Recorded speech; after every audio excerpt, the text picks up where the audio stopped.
Je propose de démarrer avec la modélisation. Donc, qu'est-ce qu'on met dans la modélisation dans le Power BI?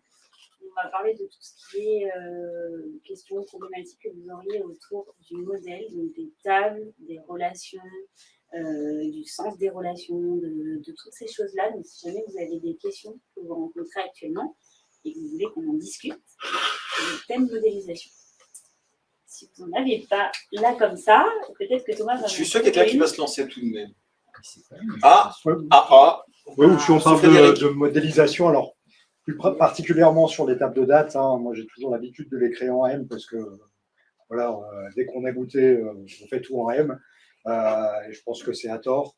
Je voulais savoir qu'est-ce qui était le plus efficace en termes de performance, les créer en DAX ou en M, et dans quel cas éventuellement, si vous avez quelques exemples comme ça. Est-ce qu'il y en a un qui se lance? On a déjà répondu à la question, nous, sur d'autres régions. Vous avez un avis là? Allez, j'avais d'abord une question, c'est créer des tables de date ou créer des... Voilà. Je vais la relancer. Alors, principalement les tables de date, plutôt en M, plutôt en DAX directement. Ouais, il y a plein d'écoles. Moi, j'essaie de faire un minimum en DAX pour créer mon modèle. Donc, si j'ai une table d'une dimension calendrier, Canada, je vais la créer si possible en amont. Donc, personnellement, je le fais en SQL. En M, ça marche très bien aussi.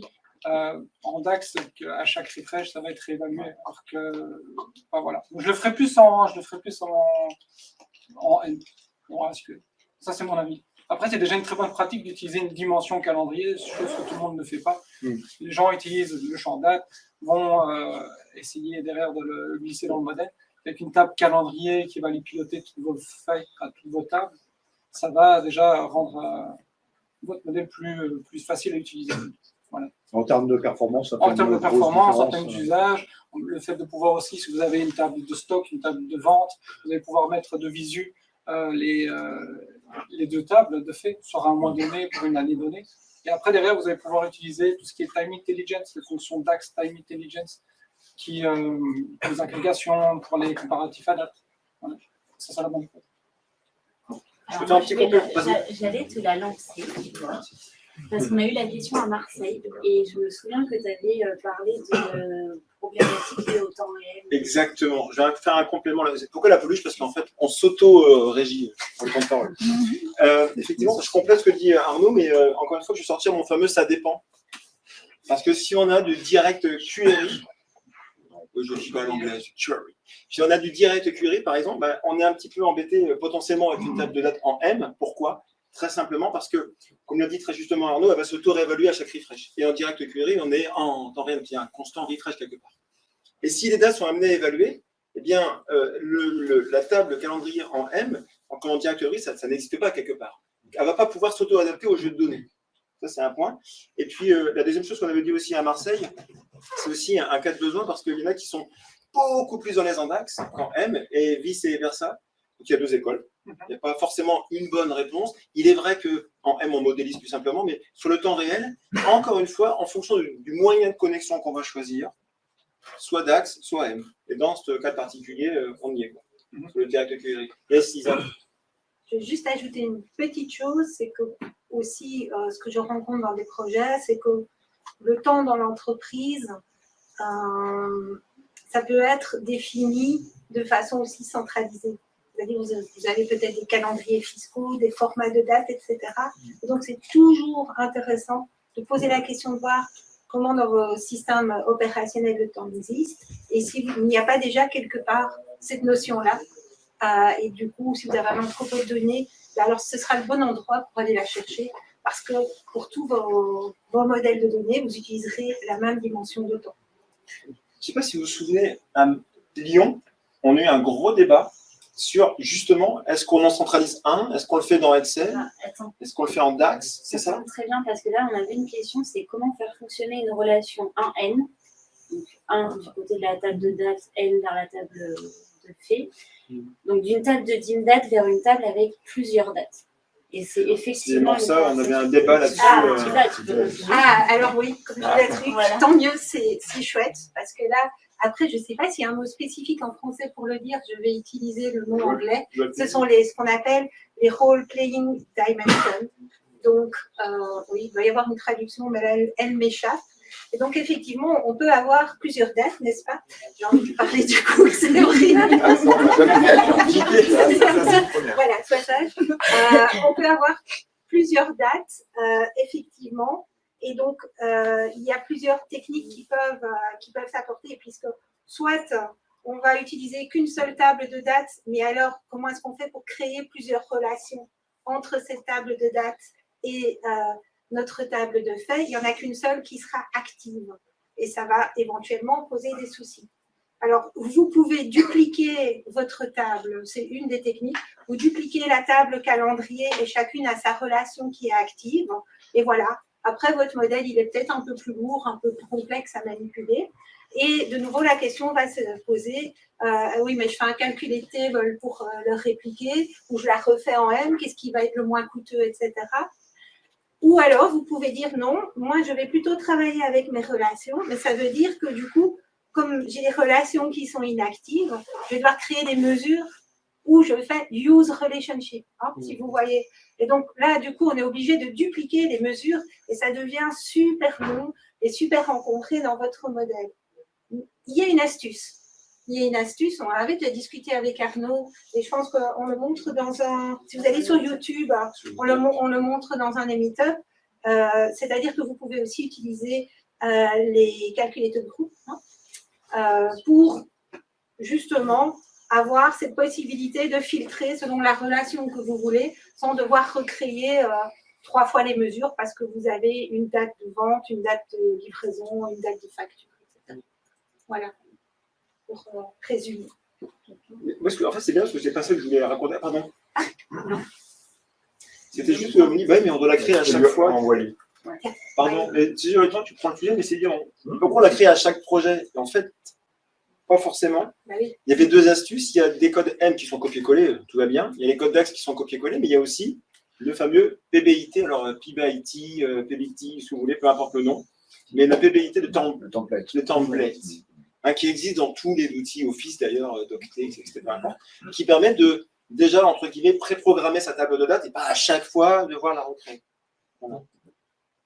Ou un data flow. Ou un data flow, par exemple. Un data flow, par exemple. Effectivement. Ça marche. Vous avez répondu à une autre question sur les use relationship, donc vous êtes très fort. Est-ce que quelqu'un, du coup, a une autre question qui émerge? Ouais. Une question, bon, je connais la réponse. Hein,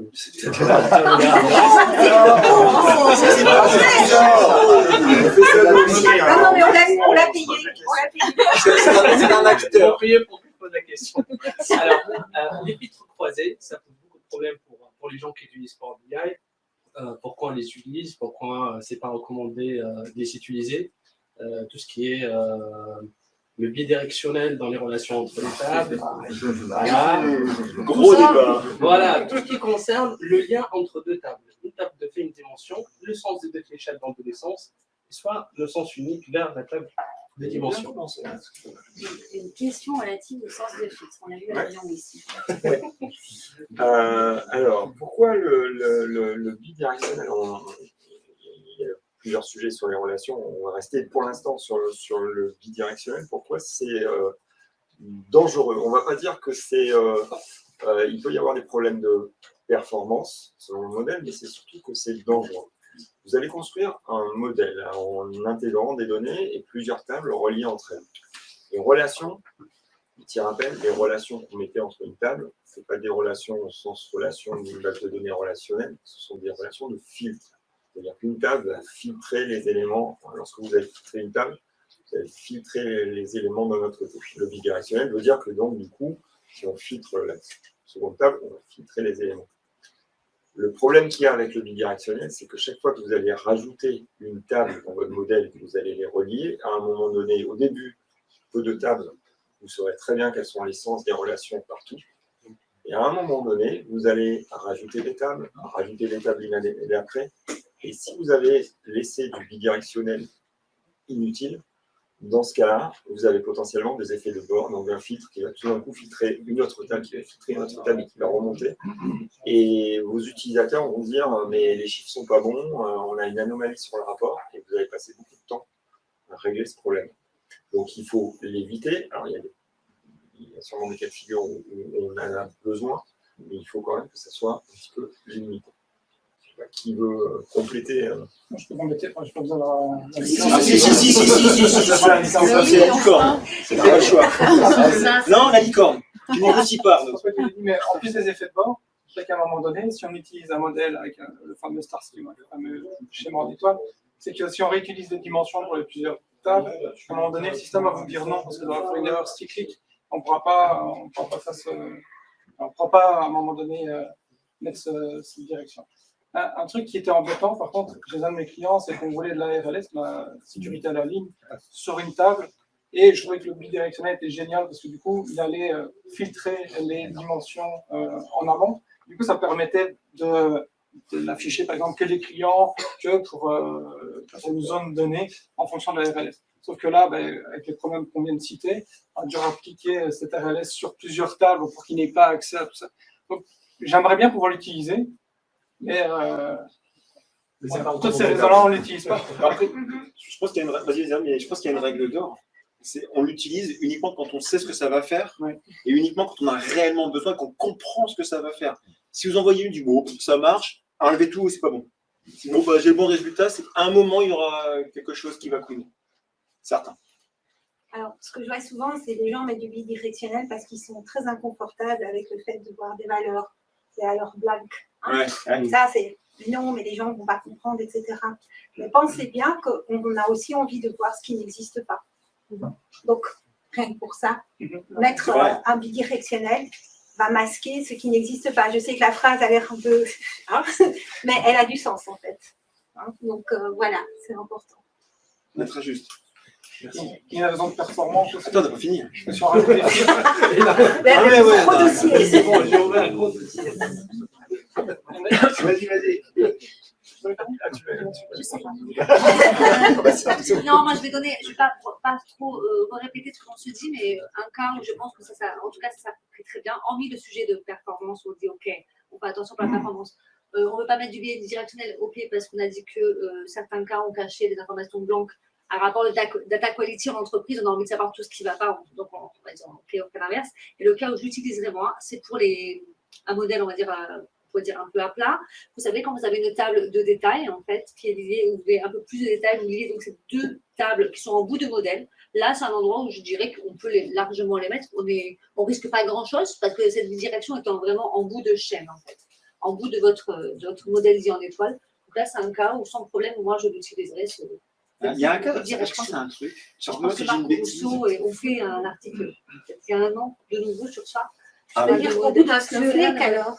Effectivement, j'ai une table, je ne sais pas, le cas des catégories, sous-catégories, si effectivement ça, ce sera en bout du modèle, on pourrait imaginer pouvoir mettre du bidirectionnel sans problème, dans le sens où on ne risquerait pas de produire.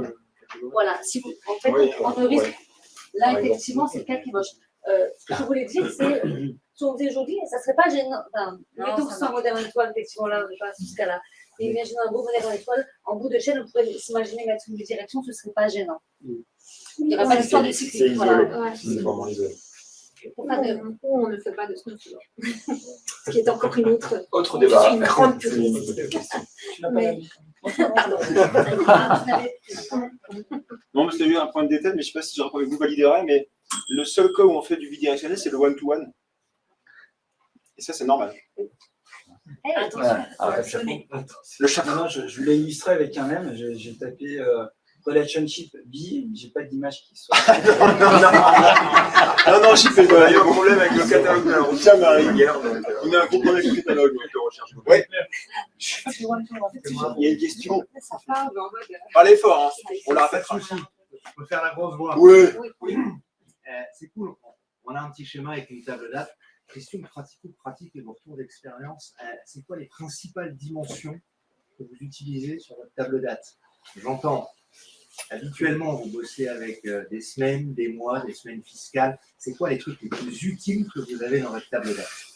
Alors, si je répète, ça dépend, on est d'accord. Ça dépend. Donc la question, c'est de savoir qu'est-ce que vous utilisez plus dans la table date. Donc j'imagine en granularité, en fait, à l'intérieur de cette table.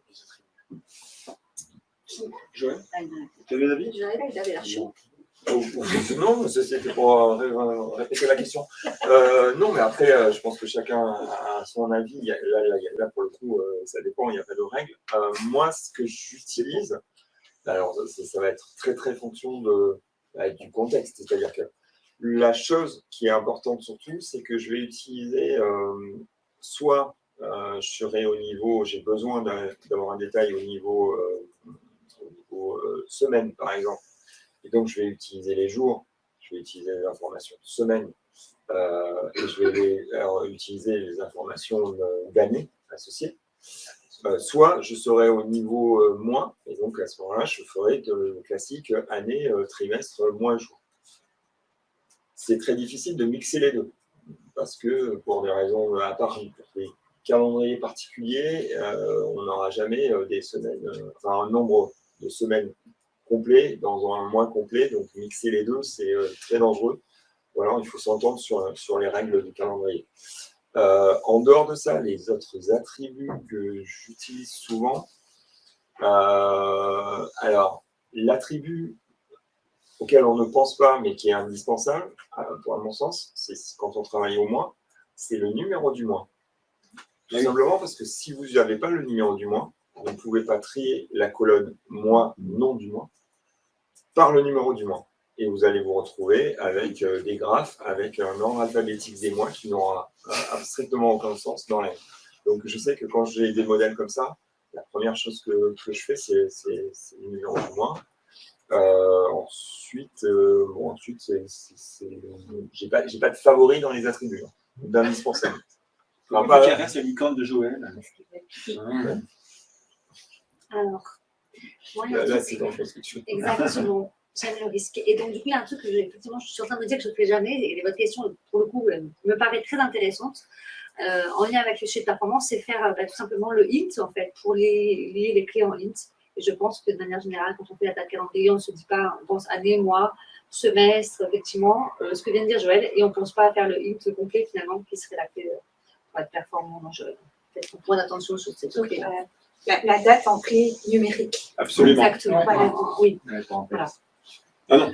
J'ai un deuxième bout de question qui va avec, parce qu'on a parlé d'attributs, je parle vraiment des dimensions pour le coup. Typiquement, j'ai des problématiques de calendrier factory calendar ou calendrier de production industrielle ou des choses comme ça, ou de retail.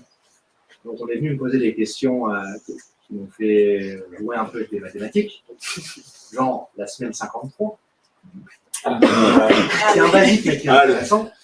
Et surtout, la question des saisons. Ah oui. C'est-à-dire pour répéter la question en micro, la question des saisons, effectivement, la question des semaines dénormalisées, entre guillemets. Voilà, vas-y. En fait, j'ai un peu envie de... Merci. Voilà.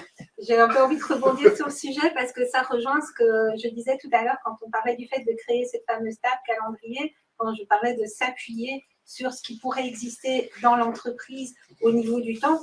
Il faut aller vers le métier et effectivement, le métier peut avoir des calendriers où il y a une notion de saisonnalité, il y a une notion... Et tout ça sont des attributs. C'est pas une table énorme. Et donc, moi, je dirais dénormaliser et matérialiser un maximum d'informations dans cette table, qu'elles soient à disposition.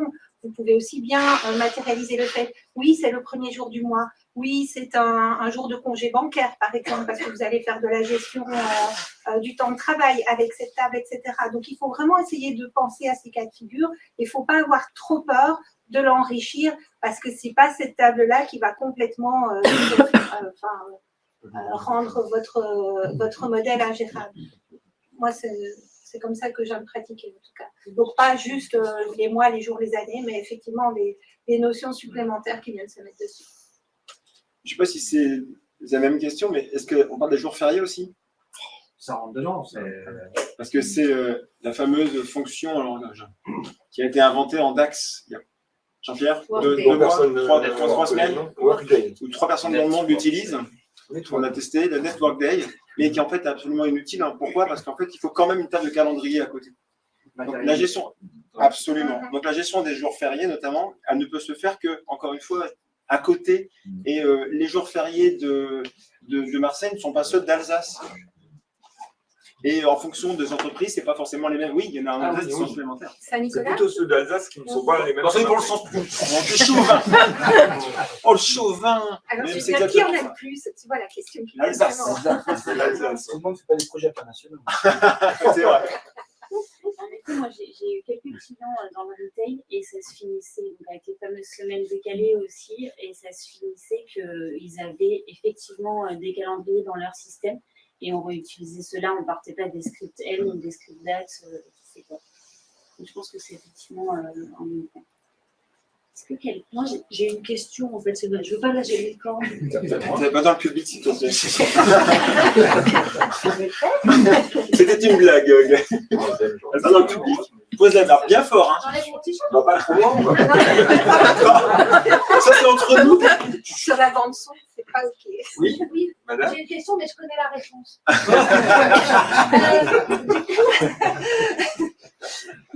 Je ne sais pas, c'est pour répondre sur la question de monsieur, et je ne sais pas si c'est à ça vraiment qu'on faisait référence.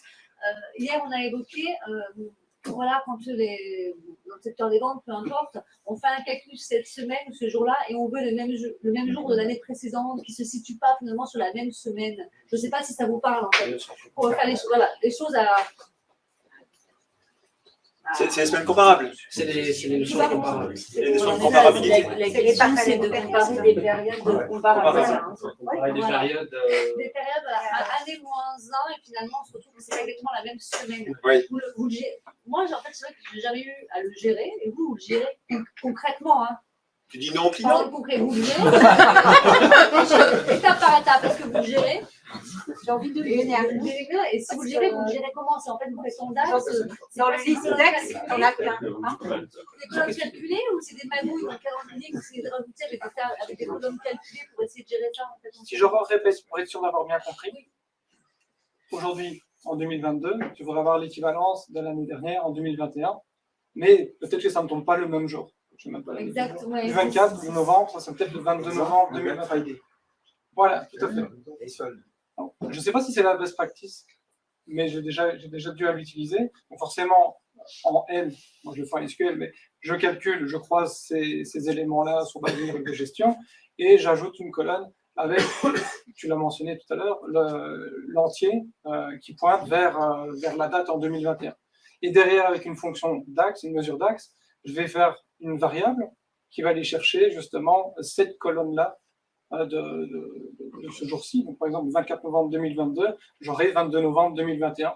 Et après, je vais aller faire un filtre je vais retourner un filtre qui va me filtrer la valeur telle qu'elle était l'année dernière. Donc, je n'ai pas une fonction DAX particulière, je la construis à la volée sur base d'une colonne. Finalement, c'est d'aligner sur Voilà. les colonnes, enfin, sur les mêmes lignes. Des périodes qui sont un peu. La stratégie, c'est celle-là. On va dire ça comme ça, pour ceux qui nous écoutent. Voilà, les équivalences sur le même. C'est ça, la stratégie dans laquelle tu t'as. Et ça permet de gérer des calendriers qui sont différents, peut-être pour les congés aussi. Un congé du retail, ou je ne sais pas, un congé de l'Alsace, j'ai entendu ce genre de truc, avec des colonnes. Je l'aurais géré sous forme de colonnes, savoir s'ils sont en congé, s'ils ne sont pas en congé, et voir si c'est pas. Si là, j'ai envie de pousser le liste, en fait, OK sur la stratégie, mais j'ai envie de dire comment tu fais pour, concrètement, une fois de plus, pour aller chercher cette équivalence, en fait. C'est quoi la technique? C'est pas SQL, vous avez dit SQL, enfin, tu as dit SQL, pour aller chercher l'équivalence l'année d'avant. Ça, il faut une règle de gestion. Je ne peux pas sucer mon pouce que c'est le 22 C'est quoi que je cette veux. règle de gestion? Mais c'est encore une fois, c'est interne, c'est intrinsèque à un projet, clairement. Enfin, il y en a qui vont dire, moi je veux semaine ISO, la semaine d'avant, mais sans les mercredis, parce que là c'est la semaine des 4 jours en Belgique, et moins quand il pleut. Enfin, c'est une règle de gestion elle est forcément unique. Il n'y a pas de règle. Non, c'est ça. OK. Pour les numéros de semaine, si, par contre, on peut Oui. deviner. Mais tu avais une réponse. Quoique. Non. Ah, je pensais que C'était la mise en scène, c'était pour Ah, Monsieur a une question, peut-être à la réponse. C'est pas une réponse. Il y a des standards communautaires du rolling week, rolling year, etc. Après, ma solution perso, parce que j'en ai marre de faire des maths qui me coûtaient cher pour pas grand-chose, c'est que je me suis fait une table de référence avec les dates. Quoi. Oui, voilà. Parce que hier, on a dit, mochement, si on peut dire, on prend un stagiaire qui nous fait un calendrier sur 10 ans et qui flague les jours, et puis c'est plus simple. matérialisé. On dématérialise. On matérialise. Un stagiaire, Non, pas le stagiaire. C'était la table de calendrier sur 10 ans. Et dématérialisé après.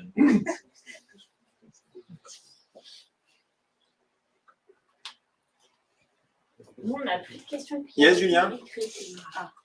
Ah. L'usage de Dataflow. Quid de SQL, Dataflow, ADF. Comment aujourd'hui vous utilisez Dataflow? Est-ce que vous l'utilisez en prod et de quelle manière vous arrivez sur ce genre de truc? Pourquoi tu me dis vas-y? C'est notre référent Dataflow. Non, c'est parce que je suis actuellement sur un projet où on utilise beaucoup Dataflow. Du mieux qu'on peut, parce que parfois c'est un peu laborieux, ça fait un peu souffrir, voilà, mais là on n'est même plus dans une question de modélisation, on est dans une question d'architecture, évidemment. Pour moi, l'avantage principal de Dataflow, c'est de vous permettre de ne toucher qu'une seule fois les données opérationnelles quand vous allez les chercher. C'est le grand avantage. Le grand désavantage, si je puis dire, pour le moment de Dataflow, c'est que vous n'avez pas de sécurité que vous pouvez appliquer dessus, à la ligne ou quoi que ce soit, donc il n'y a pas ça. Et l'autre désavantage aussi, c'est que pour le moment, et je laisserai à d'autres le soin d'expliquer pourquoi je dis pour le moment, voilà, histoire de partager le temps de parole, ça reste assez immatériel. Quand c'est dans le Dataflow, vous ne savez pas les toucher, vous ne savez pas les manipuler, vous ne savez pas trop voir. Si vous voulez faire, ok, vous pouvez faire de l'incrémental, mais vous ne pouvez pas le partitionner comme vous le feriez dans un dataset, par exemple, où là, les données sont déjà plus matérialisées. Voilà, donc ça, c'est simplement pour dire pour Dataflow, moi, l'énorme avantage, c'est qu'effectivement, ça permet de ne toucher qu'une fois le système source et de créer un magasin avec des choses qu'on peut réutiliser ensuite. Voilà, ça c'est la première chose que je voulais dire. Je vous laisse continuer. Ouais. Cette utilisation-là, je suis d'accord avec Isabelle. Moi, j'ai utilisé les Dataflow pour une autre utilisation. On n'y pense pas forcément. J'avais un problématique client. Il chargeait des fichiers assez régulièrement, hebdo. Et les fichiers étaient assez volumineux. Ils étaient déposés dans un SharePoint et il fallait fusionner ces fichiers-là. On a utilisé les Dataflow pour une raison simple. Parce que lorsqu'on faisait le chargement et la fusion, simplement lecture, fusion sur le Power BI Desktop d'un poste de travail, ça prenait un temps fou et la mémoire était saturée. Donc, effectivement, pour travailler, du coup, on partait sur un échantillon, sur les 3 derniers fichiers, pour commencer à à modéliser tout ça. Et à un moment donné, il a fallu faire un chargement complet. On a choisi les Dataflow, on a fait un copier-coller du script qu'on avait mis en place, on l'a mis dans le Dataflow, on l'a activé pour tous les fichiers, on a chargé les fichiers. L'avantage, c'est que du coup, tous les fichiers étaient déjà fusionnés et le fait de prendre les données directement dans le Dataflow et de faire une lecture et la rattacher dans le dataset, ça permettait d'optimiser ce chargement sous Power BI Desktop. Ensuite, on enchaînait avec toutes les étapes normales de nettoyage. Tu peux compléter, Joël? Bien sûr. Alors, la question un tout petit peu différente, Dataflow, SQL, machin, Azure Data Factory, peu importe, mais sur Dataflow, il y a aussi un problème de licensing. C'est que Dataflow, ce n'est pas forcément du premium, mais rapidement, on va venir aux frontières des limites de la bête. Parce que si on veut faire des Dataflow liés, sans rentrer trop dans la complexité, on va forcément dans du PPE ou du premium. Je ne sais pas si tout le monde est d'accord avec ça.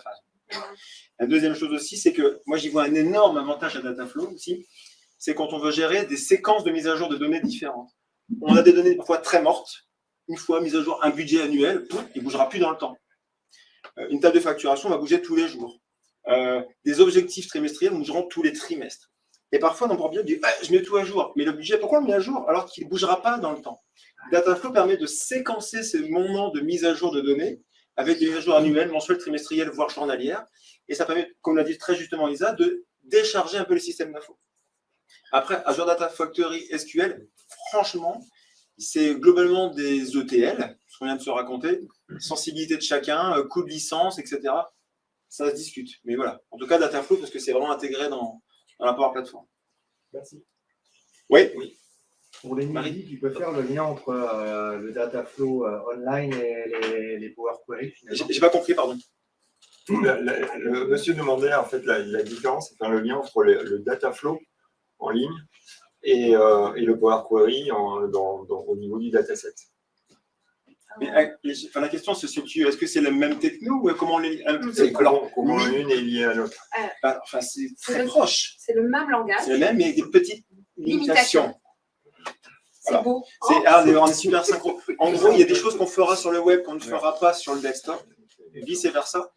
Et là-dessus, Isabelle, toi, vous êtes plutôt bien avancé là-dessus. Moi, je trouve que l'interface graphique du web est bien meilleure que celle du desktop. Je peux rajouter juste une chose, une précision. Le lien aussi entre le Dataflow et le Power Query dans le jeu de données, pour ceux qui n'auraient pas manipulé les Dataflows, c'est que le Dataflow, il va faire effectivement ce process ETL.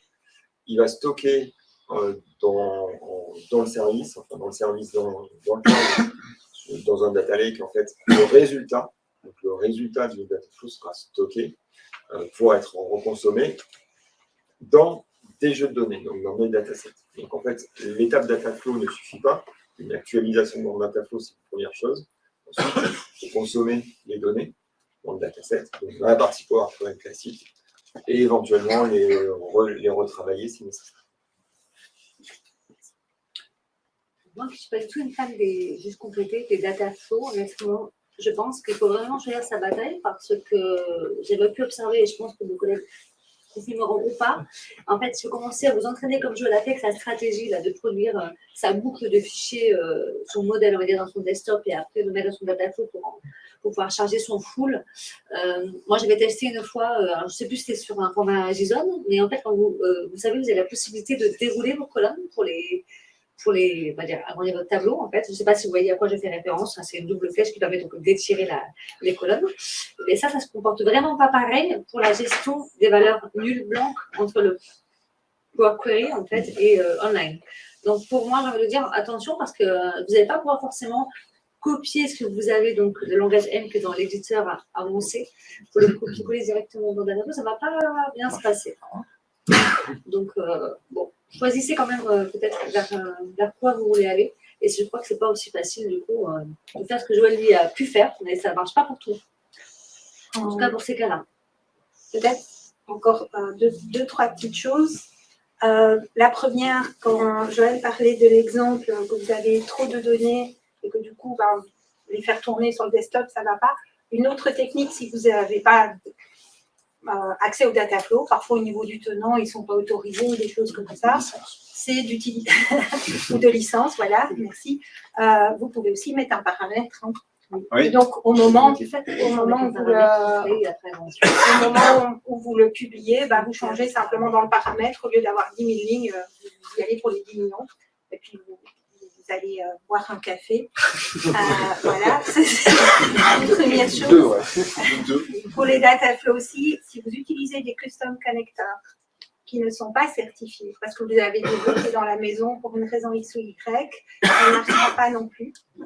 Et alors la troisième petite chose aussi, ce que je m'attendais à ce que quelqu'un le cite, c'est encore en preview maintenant, mais dans le paysage, il y a quand même l'arrivée des datamarts. Aussi. D'ailleurs, j'ai une question sur les datamarts en fait. D'accord. On va attendre qu'elles viennent alors. On va attendre qu'elles viennent. Voilà. C'est ça que c'est juste.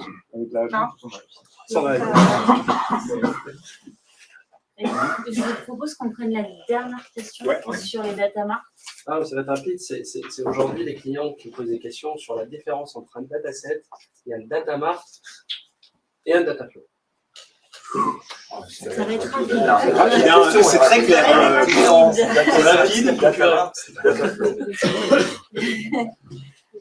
Pourquoi je suis moi d'ailleurs? Ah oui, je demandais. D'accord. Non, mais quelqu'un d'autre a envie ou non, parce qu'après, je ne peux pas rentrer. C'est vrai qu'après, je dois rentrer. D'accord. Mais vous compléterez.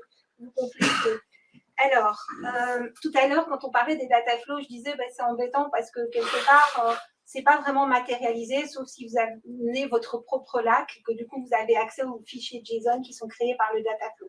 Donc, le Dataflow, c'est du Power Query online.